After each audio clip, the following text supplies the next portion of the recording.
Hey guys, I'm here tonight going to cover section 2 of chapter 13 with you. I apologize, it's taken me a little bit of time to get back to you with this second video here.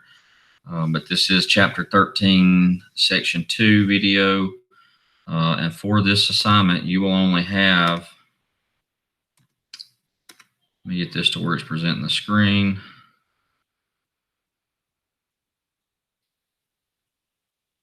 You will only have 3 or 4 slides in this section.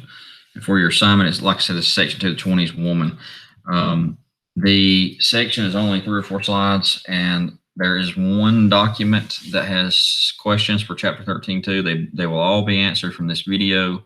It will be in the same classroom assignment link as the video like it was last time, except for you only have one set of questions to answer, and you can submit those. And like I said, they will come from the video. So this is dealing with chapter 13, section 2, 1920s woman. What are they doing after the war is basically what's at stake here. There are 3 slides, so it will take us for just a minute. So young women change the rules. How do they change the rules in society? So here, let's start with the flappers. Flappers are emancipated women. They adopt new fashions and attitudes. They are basically a trendsetter, essentially, for the 1920s. Many young women, they want equal status with men. They want to become assertive in society. They start pushing for leadership positions in the workforce. They start trying to get out of the household and go to the workforce in general, just to where they are establishing themselves as an equal, instead of an, I don't want to mean inferior, but instead of somebody who answers or submits to the husband's will all the time, women are now changing their role within society.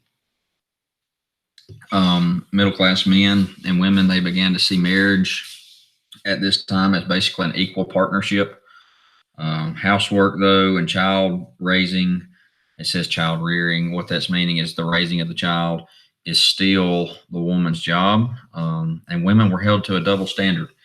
Elders, those elderly women, they would disapprove new behavior and its promotion. They didn't really like the way the young woman was presenting themselves in society, just because it was a new thing for them. Casual dating began to replace formal courtship. So just things were changing with the way women were viewed in society. And they were subject to the double standard. They must observe. What that means is they're held to a higher standard in regards to morals.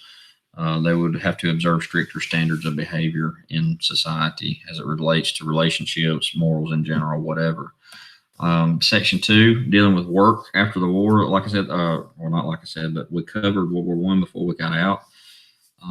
That war ended in 1918. So after that war,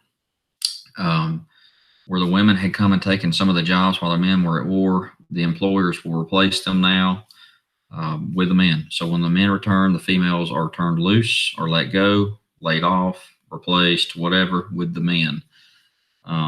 Many female college grads of this era became teachers, nurses, librarians.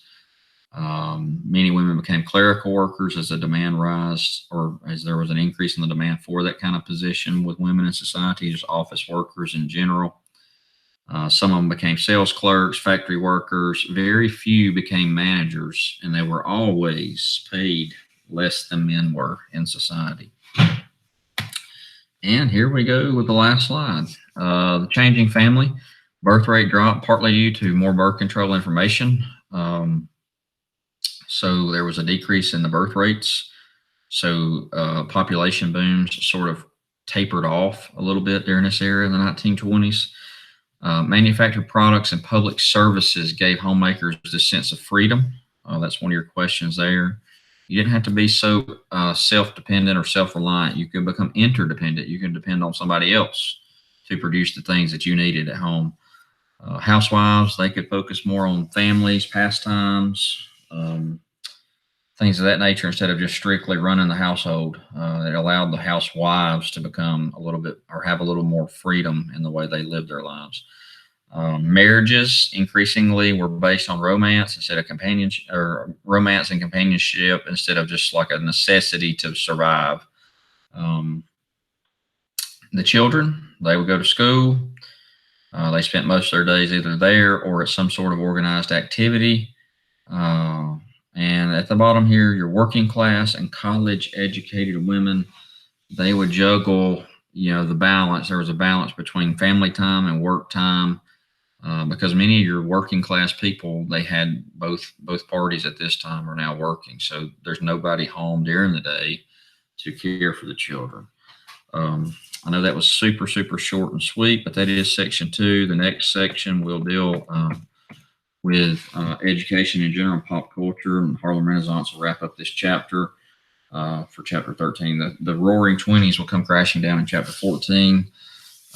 But here we are at the end of section 2 of chapter 13. I'll post this link and video link into an assignment in Classroom, and there will be a document in there titled chapter 13-2 video questions. Open that document, submit your answers to that, and that will be your assignment for this particular piece. I am done here. I hope that you all have a great afternoon, or evening rather, and I will see you next time.